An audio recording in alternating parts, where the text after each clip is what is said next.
ଆପଣଙ୍କୁ ସ୍ୱାଗତ କରୁଛି ଆଉ ଏକ ନୂଆ ଭିଡ଼ିଓକୁ। ଆମେ ଏଇ ୱିକ୍ରେ जो ୱିକ୍ର ରିଭ୍ୟୁ ନେବା, ଯେଉଁ ବିଗତ ୱିକ୍ର ରିଭ୍ୟୁ ନେବା। ଆମେ ଏଇ ସିରିଜରେ କ'ଣ କରୁଛେ ନା ପ୍ରତ୍ୟେକ ୱିକ୍ର ରିଭ୍ୟୁ ନେଉଛେ ଆଉ ନେକ୍ସଟ ୱିକ୍ ପାଇଁ ଗୋଟେ ଟ୍ରେଡିଂ ପ୍ଲାନ୍ କରୁଛେ। ତେବେ ଯଦି ଆମେ ଇଣ୍ଡେକ୍ସ ଲେଭେଲକୁ ଯିବା, ନିଫ୍ଟି 50 ଏବେ ମଧ୍ୟ 200 EM ର ତଳେ ଅଛି। ଆଉ ଗୋଟେ ଭଲ କଥା ଯେ ସେ 50 EM ଉପରେ ରହୁଛି। କିଛି ପ୍ରେସର ଦେଖାଯାଇଛି ଫ୍ରାଇଡେ ଦିନ। ଦେଖିବା ମଣ୍ଡେରେ କ'ଣ ହେଉଛି। ଫ୍ରାଇଡେରେ ବହୁତ କିଛି ନ୍ୟୁଜ୍ ଖରାପ ଥିଲା। ଆଉ ଏବେ ବି ୱିକେଣ୍ଡରେ ଆମର ୱାର୍ ରିଲେଟେଡ୍ କିଛି ନ୍ୟୁଜ୍ ଅଛି, ଯେଉଁଥିପାଇଁ ମାର୍କେଟ ହୁଏତ କାଲି ପ୍ରେସରରେ ରହିପାରେ। ତେବେ ଫ୍ରାଇଡେରେ ଯଦି ଆମେ ଡାଟା ଦେଖିବା ଏଫଆଇ ଡିଆଇଙ୍କର ଡାଟା, ତ ଏଫଆଇ ଆଉ ଡିଆଇ ବୋଥ୍ ଦୁହେଁ ବାଇ କରିଥିଲେ, ଯେଉଁଟାକି ମାର୍କେଟ ପାଇଁ ଗୋଟେ ଭଲ। ଆଉ ଆଶା କରୁଛି ମଣ୍ଡେକୁ କ'ଣ ହେବ ଦେଖିବା।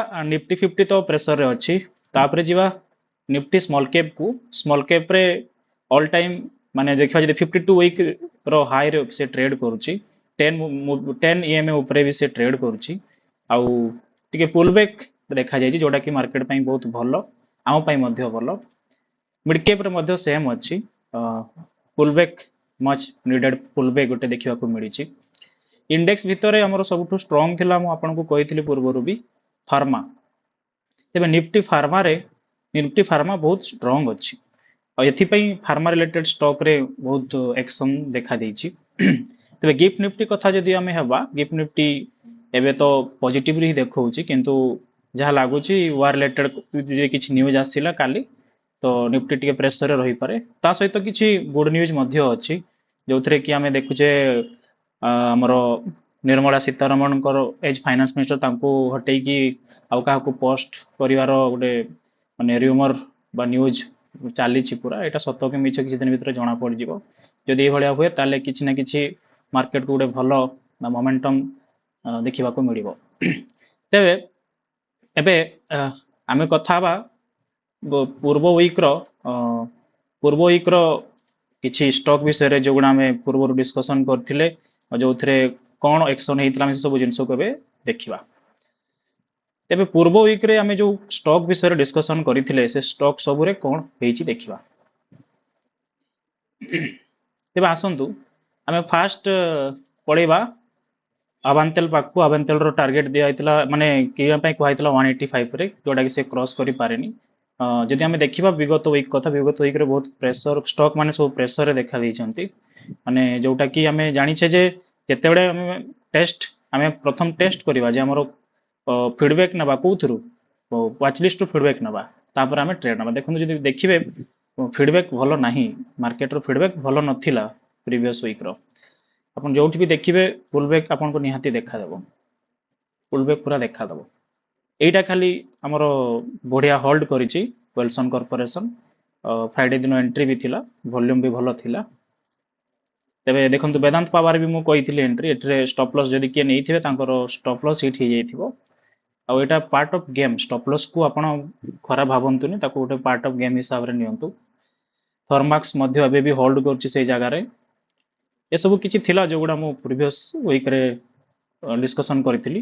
ସେଥିମଧ୍ୟରୁ ସନସେଟ୍ଟା ଭଲ ମାନେ ଯାଇଛି ଅଫ୍, ପାଖାପାଖି ଯେଉଁ ପିଭଟ୍ ପଏଣ୍ଟ ଥିଲା ଏଇଠୁ ସିଏ ପାଖାପାଖି 8% ଅଫ୍ ଥିଲା ଗୋଟେ ଟାଇମ୍ରେ, 9%। ଏବେ 5% ଅଛି, ଗୋଟେ ପୁଲ୍ ବ୍ୟାକ୍ ଦେଖାଦେଇଛି। ଦେଖିବା କାଲିର ଆକ୍ସନ୍ରେ କ'ଣ ଜଣାପଡ଼ୁଛି। ଅମ୍ନିଟେକ୍ ବି ବହୁତ ଭଲ ଥିଲା, କିନ୍ତୁ ସେ ଷ୍ଟପ୍ ଲସ୍ ହିଟ୍ କରେଇଥିବ ବହୁତ ଜଣଙ୍କର। ଆଉ ଯେମିତି ମୁଁ କହିଲି ଷ୍ଟପ୍ ଲସ୍କୁ ଆମେ ଖରାପରେ ନେବାନି। ଆଉ ମାର୍କେଟର ଫିଡବ୍ୟାକ୍ ସବୁବେଳେ ଆମେ ନେବା, ନିଜ ୱାଚ୍ ଲିଷ୍ଟ ହିଁ ଆପଣଙ୍କୁ କହିବ ଯେ ଆପଣ ଆଜି ଟ୍ରେଡ୍ କରିବେ କି ନାହିଁ। ତେବେ ଚାଲିଯିବା ଏଇ ୱିକ୍ ମାନେ ନେକ୍ସଟ ୱିକ୍ ପାଇଁ ଯେଉଁ ମୋର ହାଇ ପ୍ରାୟୋରିଟି ଷ୍ଟକ୍ ଅଛି ସେସବୁକୁ ପଳେଇବା। ୱିଲସନ୍ କର୍ପୋରେସନ୍ ଯେଉଁଟାକି ଫ୍ରାଇଡେ ଦିନ ଥିଲା, ଏ ଭଲ ଅଛି, ରିକ୍ସ ବହୁତ କମ୍, 4% ପାଖାପାଖିର ରିକ୍ସ ନେଇକି ଆମେ ୟାକୁ ନେଇପାରିବା। ତାପରେ ଥର୍ମାକ୍ସ ବି ଅଛି, ଥର୍ମାକ୍ସରେ ମଧ୍ୟ 4%, ୟାର ଏଣ୍ଟ୍ରି ହେଉଛି 4935, ଆଉ ଷ୍ଟପ୍ ଲସ୍ ବେସ୍ର ରଖିକି ଆମେ ତାକୁ ନେଇପାରିବା। ଆଉ ଆଉ ଗୋଟେ ଚାର୍ଟ ୟାକୁ ମୋତେ ବହୁତ ଭଲ ଲାଗୁଛି, ଇଏ ହେଉଛି ଆମର ପଇସାଲୋ ଡିଜିଟାଲ। ୟାକୁ ମୁଁ ଟ୍ୱିଟରରେ ଏଇ ଲେଭେଲରେ ଦେଇଥିଲି। ଏବେ ଯଦି ଆମେ ଦେଖିବା ଇଏ ଗୋଟେ ବହୁତ ଭଲ ଟ୍ରେଣ୍ଡ ଲାଇନ୍ରେ ଅଛି। ଏ ଟ୍ରେଣ୍ଡ ଲାଇନ୍ ଉପରକୁ ଆମେ ଏଇ ଜାଗାରେ ଷ୍ଟପ୍ ଲସ୍ ରଖିକି ତାକୁ ନେଇପାରିବା। ତାପରେ ଇଏ ହେଉଛି ଥଙ୍ଗାମାଲାଇ ଜୁଏଲାରୀ। ଇଏ ହେଉଛି ଗୋଟେ 10% ବାଲା ଷ୍ଟକ୍, ମାନେ ଇଏ ସାର୍କିଟ୍ ଲିମିଟ୍ ଅଛି ୟାର, ୟାକୁ ବି ଆପଣ ଟ୍ରାଏ କରିପାରିବେ। 4% स्टॉप लॉस रखिकी। नेक्स्ट अच्छी एनआरवी बियरिंग्स, ये हूँ आम ऑटो एंसिलरीज या भी इनसाइड बार सेटअप अच्छी, ये देखते इनसाइड बार भलसे देखा इनसाइड सॉरी ये हूँ मदर कैंडल, ये दुईटा हूँ इनसाइड बार। तो आमर जो रूल हिसाब रे इनसाइड बार ऊपर को आमर एंट्री हुए आउ स्टॉप लॉस रुहे इनसाइड बार सॉरी मदर कैंडल तौड़ को।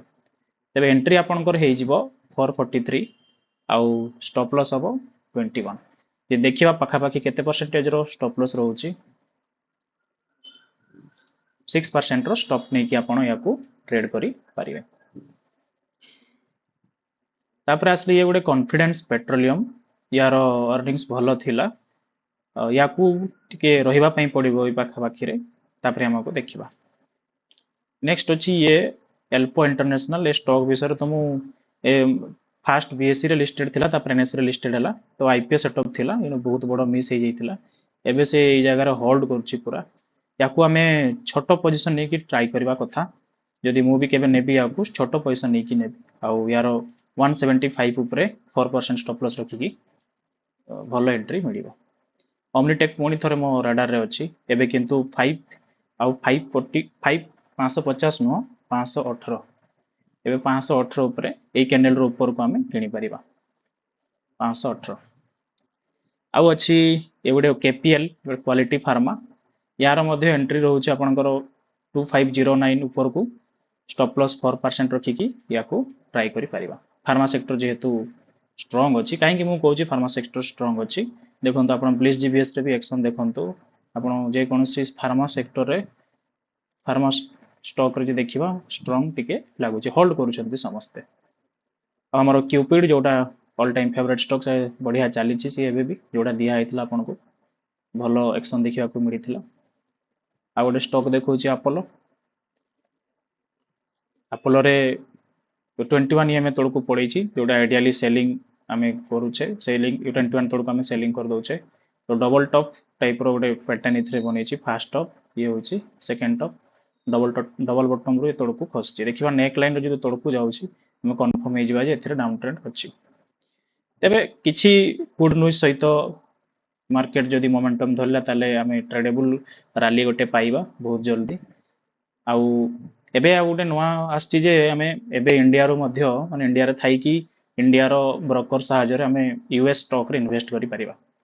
तो धन द्वारा आमे इन्वेस्ट करि परिबा यूएस स्टॉक रे। आउ ए धन रो लिंक मु आपन को डिस्क्रिप्शन रे देई देबी। आउ आपण या को लॉगिन करंतु, क्रिएट करंतु अकाउंट, आपण यूएस स्टॉक मध्य किनि परिबे।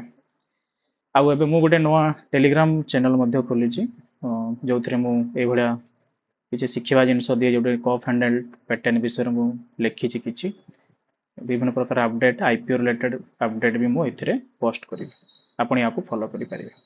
तेबे सेमती मार्केट रे किछि बहुत बेसी हाई प्रायोरिटी लेवल रो किछि नाही। वेल्सन कॉर्पोरेशन छड़ा आ तो किछि पैसा लो ए दुईटा स्टॉक टिके भल लागुछि। आउ जदि मार्केट ए वीक रे भल रहिला ताले माने काली जदि हमें जानि परिबा काली रो एक्शन ही मैटर करछि नेक्स्ट माने वीक रे कोन हबो। गोल्ड सिल्वर जदि हमें कथा हवा, गोल्ड तळकु पड़ैथिला बहुत बेसी, गोटे दिन रे पाखापाखि 2% 2.7% रो फॉल आस्थिला, लक्षे 28 रे मिलुथिला गोल्ड, पुणी से लेवल को फेरी आसी। किंतु जदि हमें ब्रॉडर लेवल देखिबा गोल्ड रे ऊपर को जीवार चांस टे कम रहउची, केने ना से 200 ईएमए और 50 ईएमए तळे ट्रेड करछ। एबे तो 10 ईएमए तळकु भी से पड़ेला। जो ब्लू लाइन टा देखाउची ये होची 10, ये 21, ये होची 200, ये होची 50। सिल्वर रो भी सेम, से भी बहुत तळे ट्रेड करछ। एबे यदि ब्रांड कथा बा क्रूड ऑयल कथा कहबा, से पूरा एबे लॉयर लो मारी मारी जाउची, जो 73 80 तळे बढ़िया तार गोटे रहउची हो, किंतु पेट्रोल रेट से हिसाब रे कम नाही।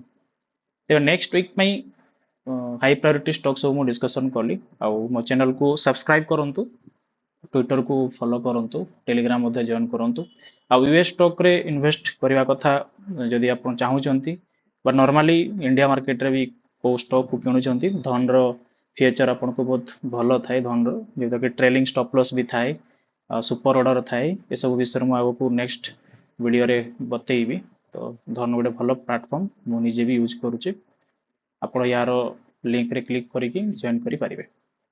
तो आजिर वीडियो रे आमे एतिकिरे रहिबा नेक्स्ट नेक्स्ट देखा हबो पुणी नेक्स्ट वीक रे धन्यवाद।